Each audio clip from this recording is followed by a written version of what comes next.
എനിക്കൊരു അതിഥി ഉണ്ട്. ഇതാണ് നമ്മുടെ സ്വന്തം ജിജോ ചേട്ടൻ. യൂട്യൂബിൽ എൻ്റെ വീഡിയോ കണ്ടിട്ട് എനിക്ക് കമൻ്റ് ഇട്ടിട്ട് ഒരു ദിവസം ഏട്ടൻ പറഞ്ഞു, ഒരു ദിവസമല്ല ഇന്നലെ ഏട്ടൻ പറഞ്ഞു ഞാൻ കാസർഗോഡേക്ക് വരട്ടെ വീട്ടിലേക്ക്. ഞാൻ പറഞ്ഞു ധൈര്യമായിട്ട് വാട്ടാ പറഞ്ഞു.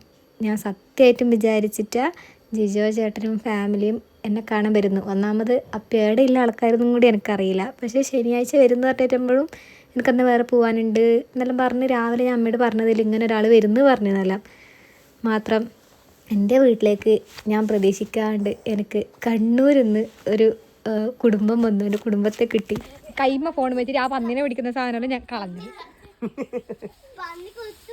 ഞാനും പന്നിയിൽ തന്നെ ആയിപ്പോയി.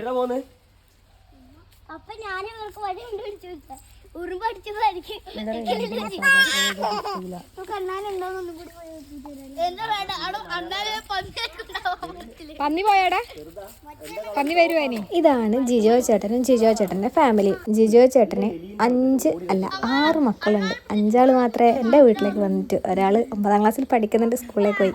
സത്യം പറയാലോ, ആദ്യമായിട്ടാണ് ഏട്ടൻ എന്നെയും ഞാൻ ഏട്ടൻ്റെ ഫാമിലിയും കാണുന്നത്.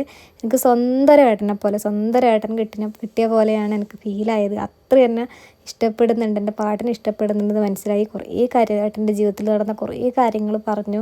എന്താ പറയൽ, ഭയങ്കര സങ്കടവും സന്തോഷവും ഒക്കെ തോന്നിയ സമയമായിരുന്നു അത്. നമ്മളെ വീട്ടിൻ്റെ അടുത്ത് എല്ലാ കാര്യത്തിനും വിളിച്ചാൽ ഓടി വരുന്ന ഏട്ടന്മാരുണ്ടാവില്ല, അല്ലെങ്കിൽ ബന്ധുക്കാരുണ്ടാവില്ലേ, അതുപോലെയാണ് എനിക്ക് ഏട്ടനെ തോന്നിയത്. സത്യം പറഞ്ഞാൽ നല്ല രസമായിരുന്നു. എനിക്കും കുഞ്ഞിനും അമ്മയ്ക്കും ഭയങ്കര അവർ വന്നുകൊണ്ട് സമയം പോയതേ അറിഞ്ഞിട്ട് അവരിങ്ങനെ കാട്ടിലും തോട്ടിലും ഓടി നടന്നു. അതിൻ്റെ ഇടയ്ക്ക് കുരങ്ങ് കണ്ടു, പന്നീനെ കണ്ടു. അപ്പോൾ എന്തായാലും അവർ യാത്ര പറയുമ്പോൾ ഭയങ്കര സങ്കടമായിരുന്നു. ഇനി ഒരിക്കലും കൂടി വരാമെന്ന് പറഞ്ഞിട്ടാണ് അവർ നമ്മളെ വീട്ടിൽ നിന്ന് പോയത്. എന്തായാലും കുറേ സന്തോഷം. പറഞ്ഞ ഇനി ഒരു ദിവസം വരണം കേട്ടാ. ഇഷ്ടായ കൊട്ടംകുഴി ഇഷ്ടായ?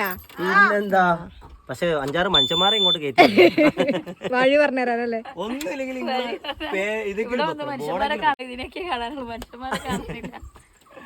സന്തോഷം.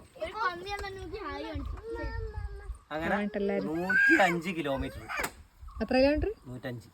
105 കിലോമീറ്റർ കിടന്നിട്ട് എന്നെ കാണാൻ വന്നു അല്ലേ. രാവിലെ 4 മണിക്ക് വീട്ടിൽ നിന്ന് വിട്ടിന്. എത്ര മണിക്ക് എത്തിയ? ഞാൻ സമയം 11 മണി അങ്ങനെ ആയി എത്തിയപ്പോ. ഞങ്ങളോട് 8 മണിയാകുമ്പോ എത്തുമെന്ന് പറഞ്ഞു.